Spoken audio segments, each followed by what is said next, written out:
Hello friends and welcome back to your official channel biology for all courses. Friends आज हम start कर रहे हैं रेस्पिरेटरी सिस्टम। रेस्पिरेटरी सिस्टम का introduction first video होने वाली है। आपको पूरा फुल डिटेल लेक्चर मिलने वाला है इस वीडियो के थ्रू। अगर आप बीएससी नर्सिंग कर रहे हैं, जीएनएम कर रहे हैं या फिर एएनएम कर रहे हैं या फिर अगर आप 11th या 12th में हैं तो आपके लिए ये वीडियो तब भी हेल्पफुल होने वाली है। सो फ्रेंड्स वीडियो को स्टार्ट करते हैं। सबसे पहले हम जान लेते हैं कि हमारा जो रेस्पिरेटरी सिस्टम होता है, रेस्पिरेटरी सिस्टम क्या होता है। रेस्पिरेटरी सिस्टम का मतलब होता है कि जो हमारे एटमॉस्फेयर में गैसेस प्रेजेंट हैं और जो हमारे बॉडी में, ह्यूमंस बॉडी में जो भी गैसेस हैं उन दोनों का क्या होता है, एक्सचेंजमेंट होता है। मीन्स ऑक्सीजनेटेड जो हमारी गैसेस होती हैं उसको क्या करना होता है, इनहेल करना, और जो डीऑक्सीजनेटेड गैसेस होती हैं उसको एक्सहेल करना। मीन्स ऑक्सीजन को हम सिंपली देखें तो रेस्पिरेटरी सिस्टम क्या होता है कि एक तरीके का रूट होता है जिसमें ऑक्सीजन को इनहेल किया जाता है एंड कार्बन डाइऑक्साइड को एक्सहेल किया होता है। ये होता है हमारा रेस्पिरेटरी सिस्टम। इसमें देखिए सबसे पहला दिया हुआ है क्या है कि रिस्पायरेशन। रिस्पायरेशन क्या चीज होता है, तो रिस्पायरेशन का क्या मतलब, process by which oxygen is taken in and CO2 is given out. Means आप कितनी ऑक्सीजन इनहेल कर रहे हैं और कितनी CO2 एक्सहेल कर रहे हैं, ये होता है हमारा रिस्पायरेशन। अगर हम रिस्पायरेटरी रेट की बात करें तो नॉर्मल एक हेल्दी पर्सन में कितना होता है, 12 to 16 beat per minute. Means एक मिनट में कितना होता है, 12 से 16 बार होता है। ठीक है। अब अगर हम टाइप्स ऑफ रिस्पायरेशन की बात करें तो रिस्पायरेशन दो तरीके का होता है और ये किसके बेसिस पर होता है, ये हैगा on the basis of gases exchange. अगर हम गैसेस एक्सचेंज के बेस पर बात करें तो हमारा रिस्पायरेशन टू टाइप्स का होता है। First is external respiration and second is internal respiration. External respiration में क्या होता है, exchange of respiratory gases. Means जो हमारी गैसेस होती हैं उनका रिस्पायरेटरी सिस्टम के थ्रू एक्सचेंज होना क्या होता है, एक्सटर्नल रिस्पायरेशन। लेकिन ये गैसेस जो होती है किस किस के बीच में हो रही हैं, तो जो हमारा O2 और CO2 का यहाँ पर एक्सचेंजमेंट हो रहा है वो किसके बीच में हो रहा है, लंग्स एंड किसके बीच में हो रहा है, ब्लड के बीच में। जो हमारा लंग्स और ब्लड के बीच में गैसेस का एक्सचेंज होता है उसे एक्सटर्नल रिस्पायरेशन बोलते हैं। और जो इंटरनल रिस्पायरेशन होता है यहाँ पर भी गैसेस का एक्सचेंजमेंट हो रहा है, बट किसके बीच में हो रहा है, ब्लड एंड टिश्यूज के बीच में। जो ब्लड और टिश्यूज के बीच में होता है उसे क्या कहते हैं, इंटरनल रिस्पायरेशन।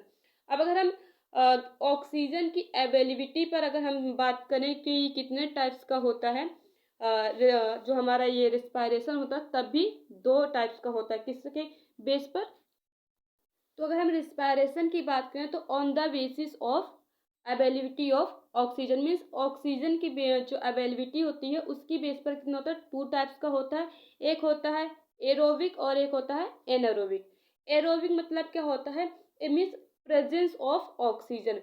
जो भी हमारा रिस्पायरेशन हो रहा है वो ऑक्सीजन के प्रेजेंस में होता है तो उसे क्या कहते हैं, एरोबिक रिस्पायरेशन।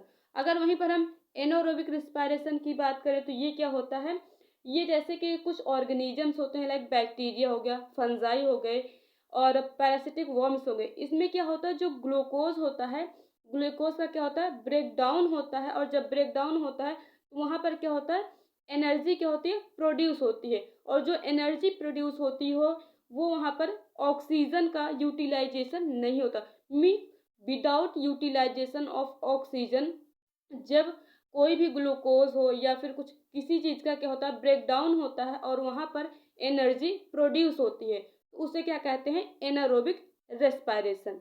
ये हो गया हमारा टाइप्स ऑफ रेस्पायरेशन। इसी में एक पॉइंट आता है phases of respiration. Phases of respiration कितने होते हैं, दो होते हैं। एक होता है हमारा इंस्पायरेशन और एक होता है एक्सपायरेशन।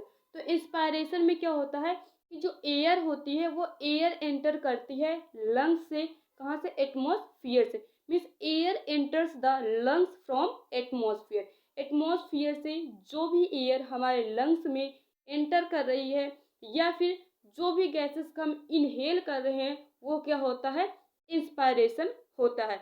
और इंस्पायरेशन हमारा कैसा प्रोसेस होता है, अगर हम ये देखें तो हमारा एक्टिव प्रोसेस होता है। अब जब ये एक्टिव प्रोसेस होता है तो अगर हम कोई भी वर्क करते हैं एक्टिवली तो वहाँ पर हमें क्या होता है, एनर्जी की रिक्वायरमेंट होती है। अगर हम एक्सपायरेशन की बात करें तो एक्सपायरेशन में क्या होता है, air leaves the lungs into atmosphere. Means जो हमारे लंग्स में एयर है वो एटमॉस्फेयर में जाती है। इस प्रोसेस को क्या कहा जाता है, एक्सपायरेशन। ये कौन सा फेज है, एक्सपायरेशन फेज हैगा। अगर ये कैसा प्रोसेस है तो ये एक तरीके का पैसिव प्रोसेस हैगा, पैसिव प्रोसेस। देखो जब हम गैसेस को क्या करते हैं, इनहेल करते हैं। जब इनहेल करते हैं तो वहाँ पर क्या हो रहा है कि हमें एनर्जी की रिक्वायरमेंट हो रही है। बट वहीं पर जब हम एक्सेल कर रहे हैं, एक्सेल क्या होता है, ऑटोमेटिक। जब आप गैसेस को इनहेल करते हैं तो गैसेस ऑटोमेटिकली क्या होती है, खुद पे खुद बाहर मीन्स एटमॉस्फेयर में क्या होती है, एक्सेल होती है, मीन्स जाती है आपकी लंग्स से। कहाँ पर, एटमॉस्फेयर में। तो ये एक तरीके क्या है, पैसिव प्रोसेस है। और पैसिव प्रोसेस में क्या होता है, एनर्जी की रिक्वायरमेंट नहीं होती है। ये हो गया हमारा फेजेस ऑफ रेस्पिरेशन। अब इसका डायग्राम देखते हैं। आप डायग्राम देखिए, यहाँ पर इस डायग्राम में पूरा आपको अपर ट्रैक्ट एंड लोअर ट्रैक्ट दिखाया गया है। ये होता है, यहाँ पर देखिए इधर ये होता है अपर ट्रैक्ट और इसके नीचे जो होता है वो लोअर ट्रैक्ट होता है। तो सबसे पहले हमारी जो गैसेस एंटर करती है वो कहाँ से एंटर करती है, एक होता है नोज से और एक होता है माउथ से। बट जनरली क्या होता है, कोई भी पर्सन हो तो वो नोज के थ्रू क्या करता है, गैसेस को इनहेल करता है। माउथ के थ्रू कब करता है, कोई डिजीज कंडीशन हो या फिर कोई एबनॉर्मेलिटी हो तब बंदा क्या करता है, जो पर्सन होता है वो क्या करता है, माउथ के थ्रू गैसेस को इनहेल करता है। ठीक है, तो नोज के बाद क्या आता है, नेजल कैविटी। अब कैविटी को क्या होता है, कैविटी एक स्पेस होता है, मीन्स खाली जगह होती है, उसे क्या कहा जाता है, कैविटी होता है। मीन्स नोज के आगे जब आप जाएंगे तो वहां पर आपको देखने को मिलेगा एक खाली स्पेस, जिसे क्या कहते हैं, नेजल कैविटी। नेजल कैविटी के बाद आता है हमारा फेरिंग्स। फेरिंग्स क्या होता है, पैसेज होता है रिस्पायरेशन और डाइजेशन का। फेरिंग्स हमारा क्या होता है, इससे रिलेटेड क्वेश्चन आ सकता है कि ऐसा कौन सा जो ऑर्गन है जो कि क्या करता है, हेल्प करता है डाइजेशन में भी और किसमें, रेस्पिरेशन में। तो वो कौन सा होता है, हमारा होता है फेरिंग्स। ठीक है, नेक्स्ट आता है लैरिंग्स। लैरिंग्स क्या होता है, लैरिंग्स को हम वॉइस बॉक्स भी बोलते हैं, जहाँ से क्या होती है, जो हमारी वॉइस होती है वो प्रोड्यूस होती है, कहाँ से होती है, वॉइस से। तो आप इसको मैं जूम करके आपको दिखाती हूँ, ये देख सकते हैं। This area is लैरिंग्स। ये क्या होता है, लैरिंग्स होता है और ये एरिया होता है हमारा फेरिंग्स होता है। और यहाँ पर हमारा नोज होता है, नोज के आगे ये खाली स्पेस होता है जिसे क्या कहते हैं, नेजल कैविटी बोलते हैं। ये होता है माउथ, और माउथ के आगे भी एक स्पेस होता है जिसे क्या बोलते हैं, उसे क्या बोलते हैं, ओरल कैविटी। ठीक है, अब ये था हमारा, इतने पार्ट्स क्या था, अपर ट्रैक्ट में आता है। किस में आता है, अपर ट्रैक्ट में। अब लोअर ट्रैक्ट में क्या आता है, लैरिंग्स तक हमारा अपर ट्रैक्ट होता है, और जो भी लैरिंग्स के बाद जो भी ऑर्गन्स आ रहा है रिस्पायरेटरी ऑर्गन का, रिस्पायरेटरी सिस्टम का, वो क्या होता है, लोअर ट्रैक्ट में आते हैं। जैसे कि ट्रैकिया। ट्रैकिया क्या होता है, ट्रैकिया डिवाइडेड होता है ब्रोंकी में। ब्रोंकी कितनी होती है, 2 होता है। ये है हमारा ट्रैकिया, और यहाँ से ट्रैकिया 2 पार्ट्स में डिवाइड हो गया, जिसे क्या बोलते हैं, ब्रोंकी बोलते हैं। ब्रोंकी हमारा क्या होता है, देन डिवाइड हो जाता है किस में, ब्रोंक्यूल्स में। किस में डिवाइड होता है, ब्रोंक्यूल्स में डिवाइड हो जाता है। तो ब्रोंक्यूल्स के बाद जो हमारे ब्रोंक्यूल्स होता है वो क्या होता है, दोनों लेफ्ट लंग्स में जाता है, एक लेफ्ट लंग में और एक राइट लंग में। यहाँ पर क्या होता है, प्लूरल कैविटी होती है जो कि क्या करती है, लंग्स को कवरिंग प्रोवाइड करती है। यहाँ पर क्या होता है, protect and lubricate lungs and prevention to function. ठीक है, उसके बाद क्या होता है, यहाँ पर मसल्स ऑफ ब्रीदिंग। 2 टाइप्स की मसल्स प्रेजेंट होती है, intercostal muscles and diaphragm muscles, जो किस में हेल्प करती हैं, गैसेस के एक्सचेंजमेंट में हेल्प करती हैं। अगला आता है हमारा alveoli. Alveoli is the main part of the respiratory system. यहीं पर क्या होता है, गैसेस का क्या होता है, एक्सचेंजमेंट होता है। और डायफ्राम में क्या होता है, हेल्प इन रेस्पायरेशन, रेस्पायरेशन में क्या होता है, हेल्प करता है।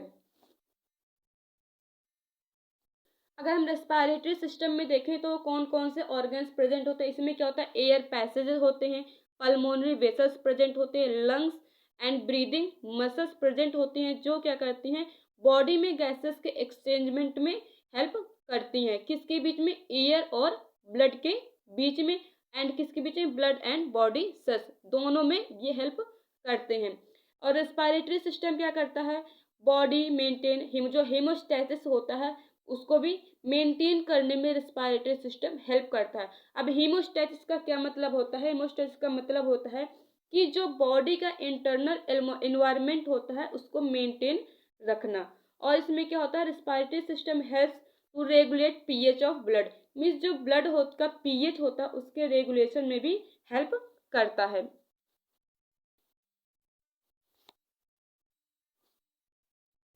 ये यहाँ पर दिया हुआ है upper respiratory tract. Upper respiratory tract में क्या आता है, नोज आता है, nasal cavity, mouth, pharynx and larynx, जिसको मैंने भी डायग्राम से आप लोगों को एक्सप्लेन कर दिया। नेक्स्ट आता है हमारा lower respiratory tract. Lower respiratory tract में क्या आता है, ट्रैकिया होता है, ब्रोंकिया। ट्रैकिया डिवाइड होता है किसमें, ब्रोंकिया में डिवाइड होता है। और इन दोनों को क्या कहते हैं, ट्रैकियो टर्मिनल ट्री। क्यों, क्योंकि ये एक जैसे ट्री होता है ना, ट्री लाइक स्ट्रक्चर होता है, जैसे ट्री कई ब्रांचेस में से मेन ब्रांच होगी, देन उसके बाद फिर से डिवाइड होती है, इस तरीके से फिर से गई फिर से डिवाइड हुई। मीन्स ये क्या होता है, जैसे ट्री होता है एकदम ट्री, उसी लाइक इसका स्ट्रक्चर होता है, मीन्स डिवाइडेड होती रहती हैं ये।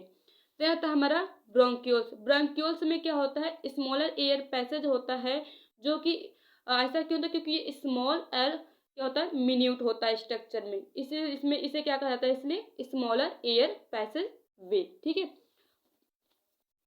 स्मॉलर पैसेज वे में क्या मीन्स, ब्रोंक्यूल्स में क्या होता है, ब्रोंक्यूल्स हमारा 3 पार्ट्स में डिवाइड होता है, primary bronchioles, secondary and tertiary, 3 parts में डिवाइड होता है। देन आता है लंग्स। लंग्स के 2 पार्ट होते हैं, left lung and right lung. देता है प्लूरा। प्लूरा में क्या होता है, एक टाइप की क्या होता है, लंग्स की कवरिंग होती है, जो कि क्या करती है, लंग्स को प्रोटेक्ट करती है और ल्यूब्रिकेट कराती है। देता है muscles of breathing. Muscles of breathing 2 होती है, एक होती है इंटरकोस्टल मसल और एक होती है डायफ्राम। ये क्या किस में हेल्प करती है, रेस्पायरेशन में हेल्प करती है। आई होप फ्रेंड्स वीडियो आप लोगों को अच्छी लगे। अगर वीडियो आपको अच्छी लगी हो और कॉन्सेप्ट क्लियर हो तो आप एक कमेंट करके ज़रूर बताइएगा, एंड लाइक कर दीजिए। चैनल को सब्सक्राइब नहीं करा तो अभी तक चैनल को सब्सक्राइब कर दीजिए। Thanks for watching the video.